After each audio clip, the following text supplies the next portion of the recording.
Yo, what's up, everybody? It's the Lando Show.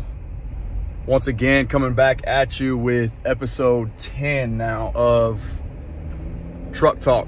In this case, once again, it's SUV talk or car talk, because my truck is still in the shop as of today, going on about 10 days now, I guess. So my truck mount, like I said last week, that I normally video from is out of stock because it's not in this vehicle that I'm driving right now. So you got a makeshift car mount, which is yours truly, my right arm right now. So I apologize in advance there if it's a little bumpy as I'm rolling back to work here today. Just picked up some Chick-fil-A, so it's been a crazy experience in and out of that drive-through as always, but you know, never fails to come through for a great lunch experience, great dining experience. Anyways, yeah, as you guys are all also out there, I'm sure, you know, lots of you right now, it's just after 12 o'clock here, enjoying a lunch break. It's got some good content for you today. Just a couple things about the Cowboys. I've got some juicy Steelers slate, or as if you saw my Facebook post last night, the Steelers slide. Talk about a little bit about that. I've got some news, or I guess talking points on the Buffalo Bills, who were also featured in last night's game. Josh Allen, Cole Beasley, and John Brown, specifically those three guys there, and a couple other things that I think I'm probably forgetting off the top of my head. I got my notebook over here, but it's hard to be a human truck mount, talk, drive, and check back and forth on my notes at the same time. So yeah, so let's go ahead and dive right in. We got two quick Cowboys things here today. One thing that I just kind of wanted to focus on, I'm not going to go crazy. They don't really deserve a lot of attention or a lot of time, I guess. So try to keep it short and sweet here. The Cowboys defense, right? We all know how bad they've been. Abysmal, to say the least. I guess it's, you know, they're on a historic pace, or a historically bad pace in multiple defensive categories. So, you know, those speak for itself. We've all seen all the games. It's in prime time every week, except for, you know, the last couple of weeks. We're starting to see some flexing, you know, channel flexing going on for all these major networks. They're starting to hop on board now. Anyways, I'm hearing a lot of talk about Jalen Smith and Leighton Vander Esch, and just, I guess, the state of the linebacker position in our organization and how bad they've been. I'll just say that I do, you know, as bad as the play has been on all three phases and all three levels of that defense, I don't want to hear, or I guess I want people to just kind of think cautiously before they speak about Jalen and Leighton specifically, until I see our interior defensive linemen not get bullied literally on every snap.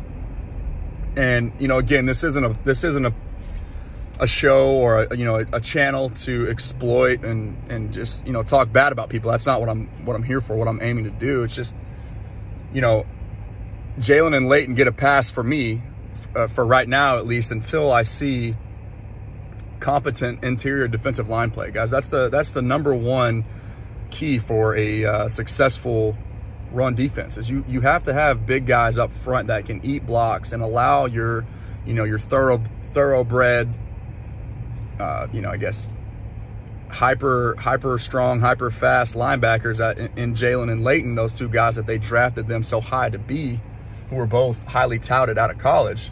You know, both were scheduled to be first-round picks. We all know what happened with Jalen's knee, but these guys can't do their job if, one, they're kind of second-guessing everything based on the scheme. Mike Nolan is probably going to be fired here in the next couple of weeks, which that's being well documented too. So that's a whole nother topic. But that to go along with, you know, these guys are, not only are Antoine Woods, Tyrone Crawford, et cetera, being basically pushed back into Jalen and Leighton's lap on every snap, every run play, they're not holding blocks. They're not maintaining gap integrity, or, you know, two gapping those three techniques up front.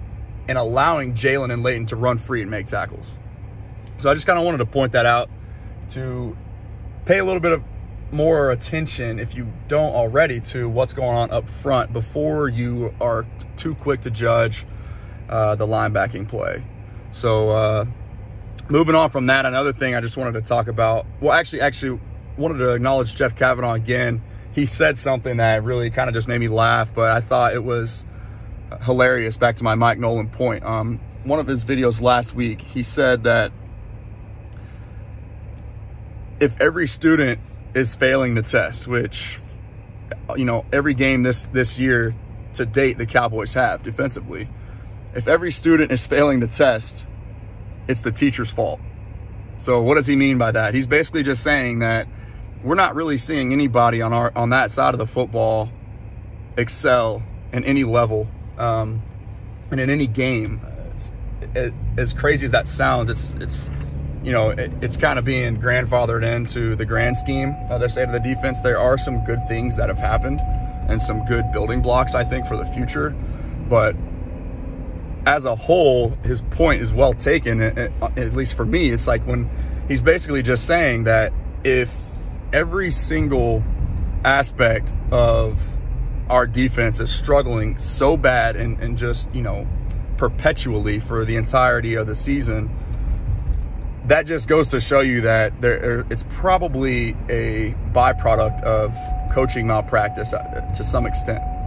So basically, he's just pointing out that if every student in the class, every defensive player on the team is continuously getting beat and failing and just not having success at all, then there's a problem elsewhere. That's kind of the common theme. So that's just what he was kind of trying to highlight, and I thought that was hilarious. So once again, credit to Jeff Kavanaugh there. Those are not my words. I just I wrote it down when I heard it. It made me laugh. So moving on, the second topic, I guess, for the Cowboys highlight that I wanted to point out was, as we continue to approach the end of the season and kind of transition towards more draft talk and draft prep, the thing that I want everybody to also pay close attention to is, don't be surprised if and when inevitably we start to hear about people within the Cowboys organization leaking rumors about them being willing to take a quarterback in the top 5. Now, whether or not that's true, just don't buy so much into what's being said. Just understand that at the very least, you know, if nothing else, that is it's a leverage tactic for the Cowboys organization to make other people who are behind them in the draft pecking order believe that they're going to take a quarterback, even if they have no plan on doing so. Sorry, I'm really trying to focus on keeping the camera centered here. So basically what I'm trying to get at there is just, you know, the Cowboys have to make other teams believe that they're willing to take a quarterback, even if they aren't, just so they have the ability to trade back. It's just leverage. It's just leverage to make teams believe that there's a chance that they're going to take the guy that they are seeking, or, you know, that's highest on their board at that position. So the Cowboys have to do that in order to, I guess, maximize the potential return on, the return on the investment that other teams can get in order to come up and take that pick from them. So that's just another thing I wanted to kind of highlight there. Just, you know, don't be surprised when, as we get closer to the draft, that stuff starts to leak. So just it's going to happen. So I just want y'all to be prepared for that. Don't freak out, regardless of what side of that fence you sit on, and whether or not you think number 4 is supposed to be there or should be there for years to come. Just get ready, because that's going to happen. Okay. The next thing, the Steelers slate. I highlighted this on Facebook last night, and basically just wanted to kind of talk about, I guess, how much in danger I think that franchise is, or that team is right now. The main reason why is they are struggling big time to run the football. And I don't know if that's not a secret anymore. I guess Chris Collinsworth highlighted that last night. And that guy is brilliant too, by the way.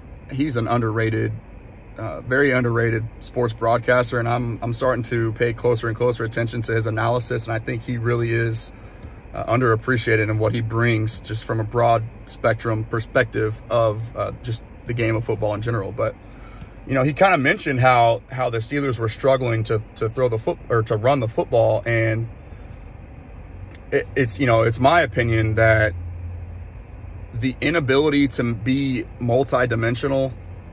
Well, it's not just my opinion. I think the entire football world understands that if you can't run the football and you're just repeatedly dropping back and trying to throw it 50 times a game, which Ben Roethlisberger has done on multiple accounts this year, you're in big time trouble. But so that's not to say too. I also pointed out that I want people to also consider the Steelers have been dealt the short end of the stick on multiple different occasions now with COVID and their scheduled opponent for that week having issues and not taking care of business on their end, and forcing the Steelers to kind of flex and bend their schedule. So they've had I think 4 games now this season when they haven't had what otherwise would be adequate time to prepare, a normal week of preparation for an upcoming game. So I think that's happened on 4 occasions now. And so I just want to kind of give them a little bit of a pass. Like Mike Tomlin said last night in the presser, he's like, I think that, us not having to flex our schedule this week, hopefully, in their upcoming matchup with the Bengals, them being able to just kind of get back to what's normal, or what otherwise is a normal week before a game, is going to help them try to figure out that run game. And then just some 3 quick notes that I pointed out also last night in that post is, and I'm sorry if I'm getting too crazy deep into this, I just wanted to elaborate a little bit more as I said I would.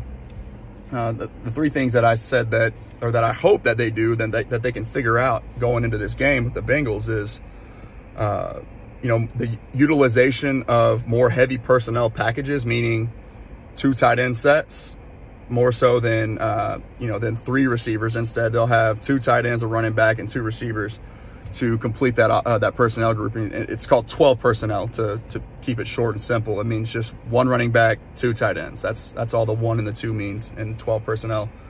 But if they can get back to that, now that Vance McDonald, their other tight end, along with Eric Ebron, is healthy, he's more their blocking tight end anyway. So that in and of itself is also going to help. And they just got James Conner back, so you can say what you want about maybe him being out of rhythm or whatever from missing 2 weeks from his COVID suspension, I guess. But getting those 2 guys back is obviously going to help. But more so than that, it's just going to be Mike Tomlin and the rest of that coaching staff kind of rekindling and resparking the ability to get the run game going back, similar to where it was at the beginning of the season, with James Conner getting 18 to 22 carries a game, between 90 to 110 yards a game. That just helps take the pressure off of Ben, a guy who's coming off of elbow surgery and still throwing the ball 50 times a game. Just for perspective, I went back and checked earlier today. Patrick Mahomes hasn't thrown the ball more than 50 times at all this season, not 1 time. And they throw the ball, I think, at a higher percentage than any other team in football right now. So that should just tell you all you need to know. Ben Roethlisberger at age 37, throwing the ball 50+ times a game on multiple occasions, and then I think 3 or 4 more occasions of 46+ attempts. That's just not a recipe for sustained success as they continue to I guess make their way towards a long playoff run.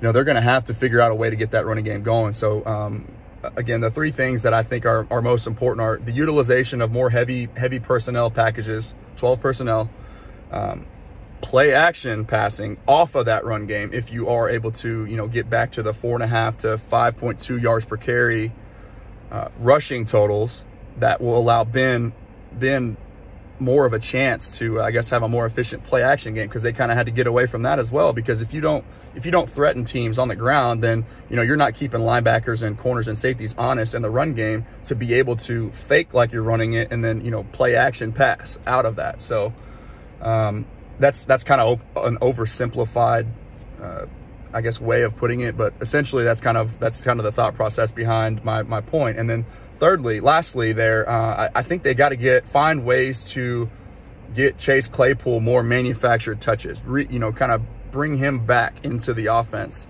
And that can be an extension of the run game too, getting him in a lot of his touches are already manufactured anyways, but he's just kind of dissipated from the offense in recent weeks. Just, you know, for I can't really exactly say why, but, you know, again, adequate time to prepare, normal week now to prepare for a opponent that they can likely just sleepwalk through anyways. But this is a good get right game against the Bengals for the Steelers to get everything back on track. So we'll be looking to see if those three things happen there. It's going to be something I definitely focus on this week and moving forward. Next thing I wanted to talk about was a conversation I had last night while watching the Bills game, or while watching the Bills offense against the Steelers, was Cole Beasley. And I had texted Taji because he's kind of like my wide receiver guru. He obviously played college football, for those of you that know him, and he has a pretty good feel for the intricacies of that position. And so I just kind of texted him. This was my exact words. And I said, just out of the blue, like we hadn't even been talking before this. So this was just exactly what I said, word for word. I said, what percentile route runner in the NFL is Cole Beasley right now? And then he literally responded just almost instantly. And this is all that he said: top 1%. So I just kind of think that's cool to hear, and just to see Cole Beasley, you know, after he was pretty outspoken about how he felt he was so misused in the offensive system with, you know, Scott Linehan, Jason Garrett from his time in Dallas. Basically, he just said that he was excited to, I guess, have a chance to play in an offense where he wasn't handicapped by where he lines up on the field and the types of routes that they allow him to run. And so we're seeing now he's much more than just a chain mover, I guess, or, you know, just like a third down possession type receiver. That was what he was made out to be when he was in Dallas here for, you know, however many years it was. And he's just proving now what he's capable of. And it's just really cool to kind of see him blossom in a different system with Josh Allen. The next part of that I wanted to talk about, kind of a segue, is the impact that John Brown has on that offense. Like, they're already, obviously, you know, we're kind of seeing them click without him, but the splits with and without John Brown, both from the Bills offense as a whole and then Josh Allen specifically, are drastic. And it's kind of eye-popping, actually, too, just to see how much better of a quarterback Josh Allen is, just from a statistics perspective, when John Brown is on the field. And, you know, he's on IR, should be coming back within the next couple of weeks. But I just think that John Brown, that offense is good without him, right? But when he's on the field, they are a great, borderline unstoppable offense, and they're incredibly efficient.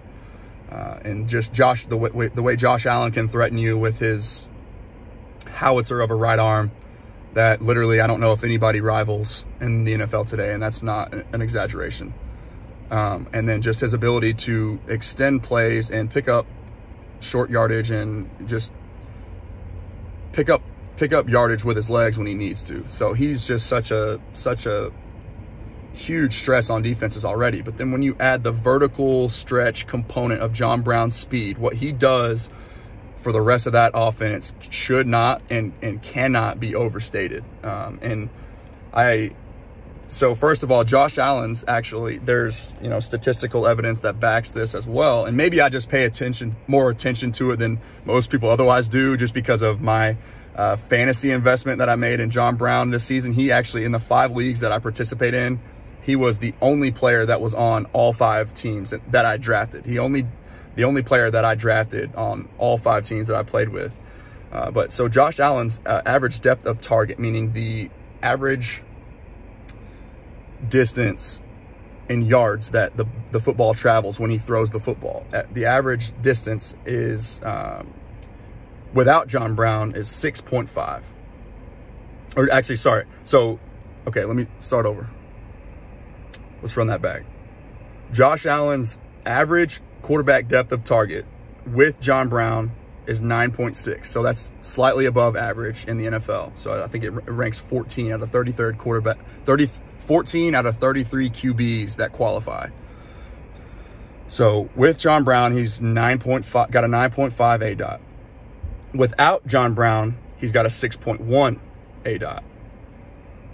So that's a pretty significant decrease there. But, and just to kind of bring that in for some perspective, is the average quarterback in the NFL throws about 6.5 yards down the field per target or per attempt. So Josh Allen is, you know, well below average across the league when John Brown isn't on the field. And when he's out there, it makes such a huge difference. And another sort of piece of, I guess, evidence that I have is when I see, like, just this goes to show you how delicate each little detail is when it comes to just the QB wide receiver connection. We're seeing Gabriel Davis fill in for John Brown and kind of take on that outside, you know, kind of deep, I guess, deep target role, but he's just not best suited in that capacity just because he doesn't have the same speed that John Brown does. And you can see, like, you know, a couple different times throughout the game, while Gabriel Davis is a great red zone threat, on some of those deep ball attempts when Josh Allen's throwing it deep down the field, we're seeing him miss by about 5 yards. But to me, when I see that miss, that's not a miss for Josh Allen. That's a miss for Gabriel Davis for not being where John Brown otherwise would be. You know, it's so much, like, so many times on those types of targets and routes, quarterbacks are throwing to a spot. It's all based on repetition on where the receiver is supposed to be. And in this instance, you know, we're kind of seeing that connection isn't quite there yet with Gabriel Davis just because he's not as fast as John Brown. So it's tough for Josh Allen to fine-tune those targets and kind of put it where a slower guy is supposed to be. Instead, he's still putting the ball where John Brown otherwise would be. So I just think that's a cool component to look at, and that's something I picked up on last night. And then just kind of transition. If you guys remember last week, the first thing I talked about was my stress level going into the last week of their fantasy football regular season. Gabriel Davis was actually one of those guys I needed to come through and perform for me, him and Hollywood Brown. And they both were able to do that. They both clutched up, and I ended up getting the first round bye. So it was kind of cool. I appreciate y'all's thoughts and prayers. They obviously worked, and it was just kind of exciting to see that come through. I honestly didn't think I had a chance leading 23 points in a standard scoring league. It's tough to do between just two, I guess, secondary receivers on their teams. But anyways, yeah, we got that done. So that pretty much wraps it up, guys. You know, I'll say it again. Just, if you can, if you like the video today, if you like the content that I'm putting out there, just show me that by dropping a like on the thumbs up button, hit the subscribe, and then turn on that notification bell. It's right next to the subscribe button. All that does, if you're unfamiliar, it just kind of lets you know anytime I put a video out, you'll get an alert. So it's like a push notification for YouTube. That's YouTube's way of doing that. So do those 3 things for me, and then yeah, let me know if you have any other questions, concerns, anything else you'd like me to talk about for next week's video. Happy to entertain all opinions, and yeah, you guys let me know. But until then, I guess I'll talk to you guys next week. Peace.